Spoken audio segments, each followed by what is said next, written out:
दोस्तों, आपको याद होगा कुछ साल पहले पद्मावत नाम की एक चर्चित फिल्म आई थी। उस फिल्म में रानी पद्मावती को अत्यंत सुंदर, साहसी और सम्मान की प्रतीक राजपूत रानी के रूप में दिखाया गया था। फिल्म में अलाउद्दीन खिलजी उनकी सुंदरता सुनकर दीवाने हो जाते और चित्तौड़गढ़ पर हमला कर देते हैं। लाखों लोगों ने इस फिल्म को देखा और रानी पद्मावती को एक ऐतिहासिक नायिका मान लिया। लेकिन सवाल ये है, क्या यह कहानी सच है? आज हम अलाउद्दीन खिलजी की वास्तविक ऐतिहासिक कहानी सुनेंगे। फिल्म और लोक कथाओं से अलग समकालीन इतिहासकारों के लेखों के आधार पर। चलिए शुरू करते हैं कहानी अलाउद्दीन खिलजी की। गर्मी की तपती दोपहर साल 1296, दिल्ली की फाटकों में से एक घोड़सवार तेजी से अंदर घुसा। उसके हाथ में वो खबर थी जो पूरे भारत का इतिहास बदलने वाली थी। एक महत्वाकांक्षी तुर्क जवान अली गुरशप्स ने अपने चाचा सुल्तान जलालुद्दीन फिरोज खिलजी की हत्या कर दी थी और खुद को नया सुल्तान घोषित कर दिया था। उसने भव्य उपाधि ली अलाउद्दीन खिलजी, जिसके मायने थे दीन का गौरव। अलाउद्दीन का जन्म लगभग 1266 में हुआ था। उनके परिवार के लोग गुलाम थे जो दिल्ली सल्तनत में ऊंचे ओहदे तक पहुंच गए थे। अलाउद्दीन बहादुर, बुद्धिमान और बेहद महत्वाकांक्षी थे। उनके चाचा जलालुद्दीन सुल्तान दयालु और नरम स्वभाव के थे, लेकिन अलाउद्दीन मानते थे कि केवल लोहे और आग से ही राज्य को बचाया जा सकता है। मात्र 30 वर्ष की आयु में वो कर्रा के गवर्नर बन गए। 1296 में अलाउद्दीन खिलजी ने एक ऐसा ऐतिहासिक अभियान किया जिसने उनकी किस्मत और इतिहास दोनों को बदल दिया। उन्होंने मात्र 8000 से 10,000 सैनिकों की छोटी सी टुकड़ी के साथ दक्षिण की ओर कूच किया। लक्ष्य था देवगिरी, जो आधुनिक दौलताबाद के नाम से भी जाना जाता है, यदुवंश की राजधानी। उस समय देवगिरी दक्षिण भारत का एक अत्यंत समृद्ध और शक्तिशाली राज्य था। अलाउद्दीन ने बड़ी चतुराई से काम लिया। उन्होंने अपने जासूसों के जरिए अफवाह फैलाई कि दिल्ली सल्तनत की बहुत बड़ी सेना उनके पीछे पीछे आ रही है। यादव राजा रामचंद्र देव उस समय उत्सव मना रहे थे और पूरी तरह अनप्रिपेयर्ड थे। जब अलाउद्दीन की सेना अचानक देवगिरी के बाहर पहुंची तो शहर में दहशत फैल गई। यादव सेना घबराकर इधर उधर भागने लगी। राजा रामचंद्र देव को लगा कि अगर युद्ध हुआ तो उनका पूरा राज्य नष्ट हो जाएगा। अलाउद्दीन ने राजा को घेर लिया और सशर्त समर्पण की पेशकश की। राजा ने बिना लड़ाई की हार मान ली और भारी खजाना अलाउद्दीन खिलजी को सौंप दिया।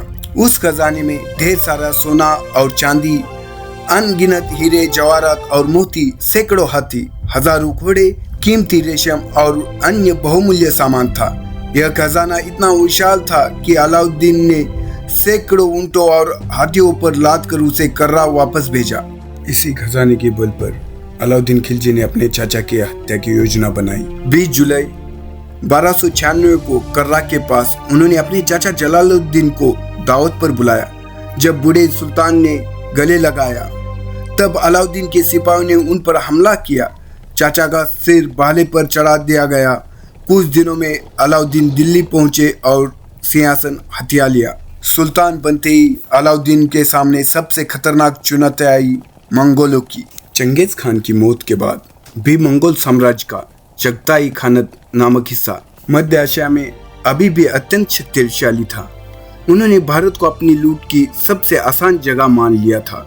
अलाउद्दीन के 20 वर्ष के शासनकाल में कम से कम 6 बड़े बड़े मंगोल आक्रमण हुए, लेकिन हर बार अलाउद्दीन ने उन्हें ऐसा जवाब दिया कि मंगोलों की कमर टूट गई। सुल्तान बनने की कुछ महीनों बाद ही मंगोल सेनापति कादर एक बड़ी सेना लेकर पंजाब में घुस आया। अलाउद्दीन ने अपने भाई उलगू खान को तुरंत भेजा। 6 फरवरी 1298 को जरन मंजूर के मैदान में भीषण युद्ध हुआ। दिल्ली की सेना ने मंगोलों को बुरी तरह कुचल दिया। हजारों मंगोल योद्धा मैदान में ढेर हो गए।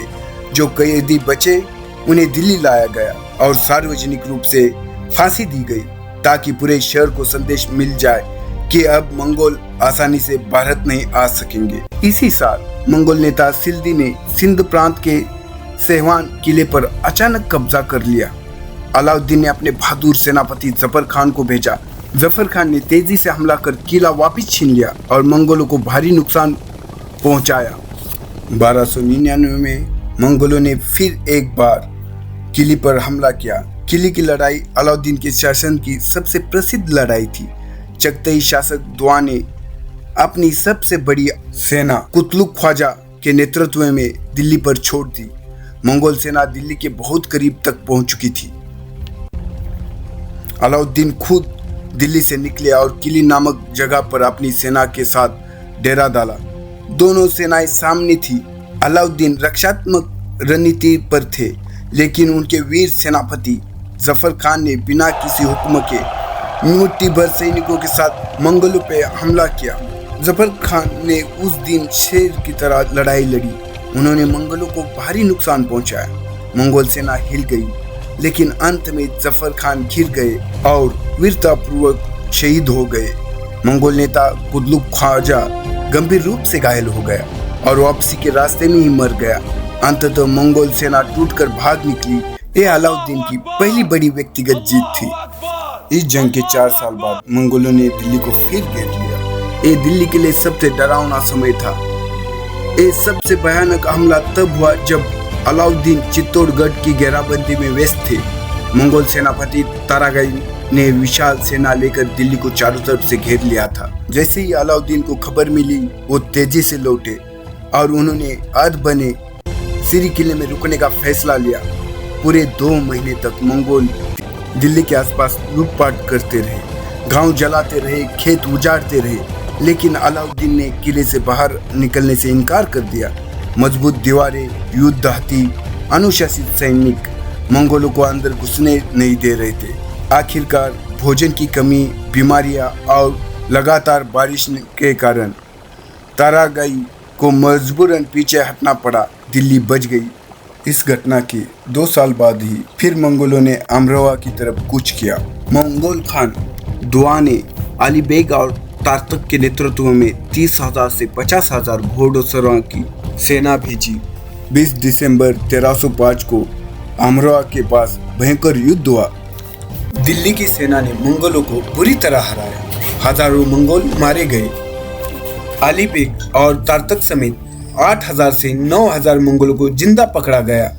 1306 में मंगोलों के साथ आखिरी युद्ध लड़ा गया, जो रावी नदी की लड़ाई नाम से मशहूर है।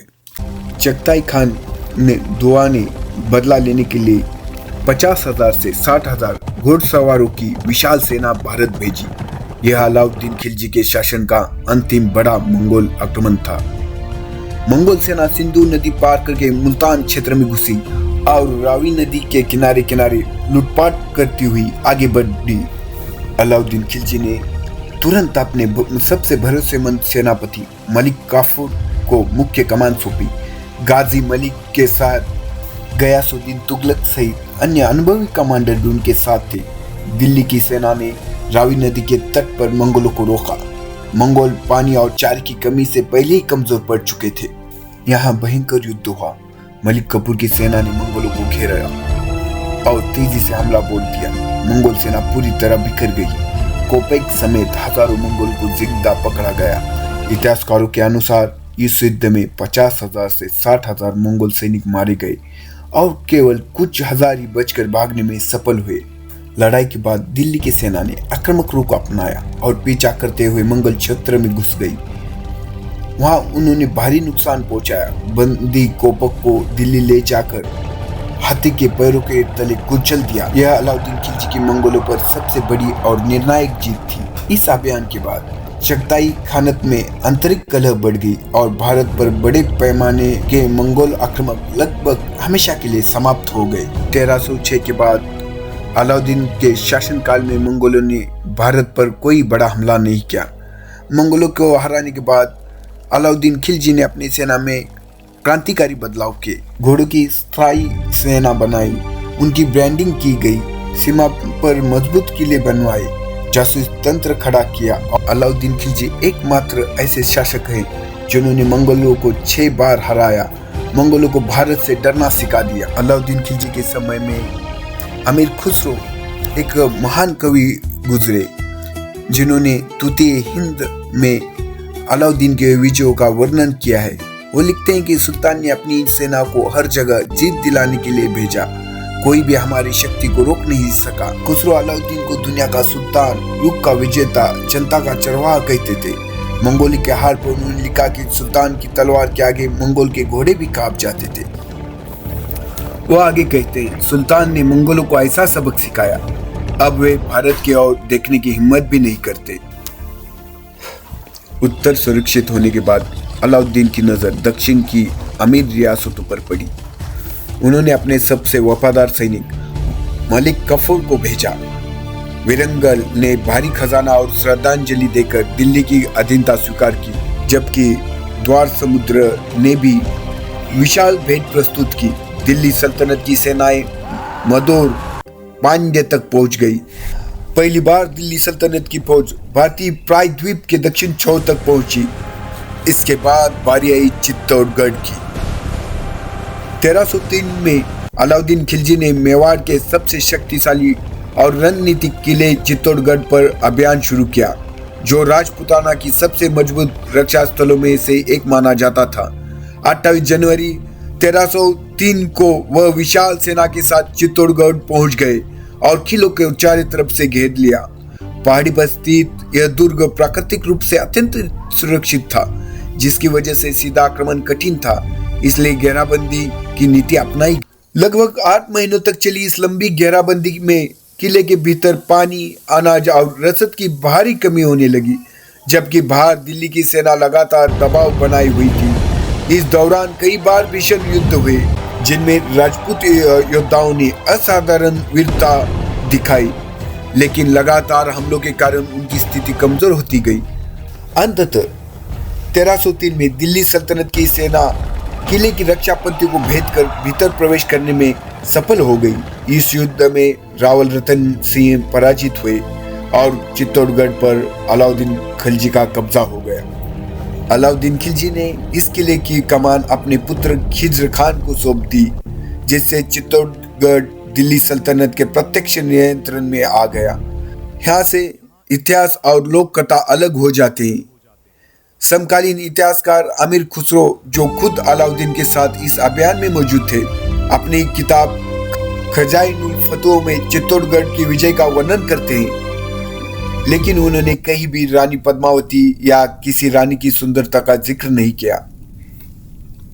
इस युद्ध के लगभग 240 साल बाद सन 1540 में सूफी कवि मलिक मोहम्मद जायसी ने पद्मावत नामक महाकाव्य लिखा।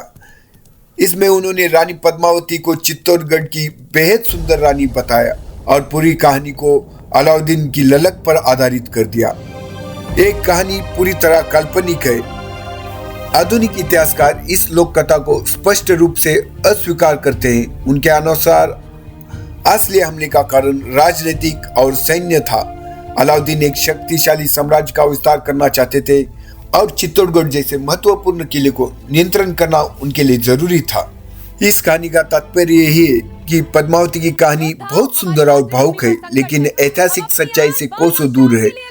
फिल्म पद्मावत ने इस लोक कथा को और लोकप्रिय बना दिया, जबकि असली इतिहास राजनीतिक विजय और साम्राज्य विस्तार का था, किसी रानी की सुंदरता का नहीं। 1315 में अलाउद्दीन की तबीयत बिगड़ी। सूजन की बीमारी में उन्होंने बिस्तर पकड़ लिया। मलिक कफूर ने सत्ता हटाने की कोशिश की, लेकिन वो सफल नहीं हो सका। 4 जनवरी 1316 को लगभग 50 वर्ष की आयु में अलाउद्दीन खिलजी का निधन हो गया। उनकी मृत्यु के बाद खिलजी वंश जल्दी खत्म हो गया। 1320 में तुगलक वंश की नींव रखी गई। दंत कथा और इतिहास के आधार पर कुछ लोग उन्हें जालिम कहते तो कुछ उन्हें रक्षक कहते, लेकिन एक बात निश्चित है, जब मंगोल के काले बादल भारत पर छाए थे तो अलाउद्दीन खिलजी की लोहे जैसी इच्छा शक्ति और तलवार ने उन्हें खदेड़ दिया था। इस कहानी के लिए हमने अमीर खुसरो की खजाइनुल फतुह, मलिक मोहम्मद जायसी की पद्मावत, सतीश चंद्रा की मेंडवाइल इंडिया, इरफान हबीब की studies of Alauddin Khilji's market reforms, Peter Jackson की द दिल्ली सल्तनत से संदर्भ लिया है। हमारी कोशिश है कि आपके सामने सच्ची इतिहास की कहानियां संदर्भों के सहित प्रस्तुत करें। आपको ये कहानी कैसी लगी कमेंट बॉक्स में जरूर बताएं। अगर आप किसी ऐतिहासिक हीरो के फैन हैं तो कमेंट बॉक्स में ज़रूर सुझाव दें, हम उस पर अगली स्टोरी बनाएंगे।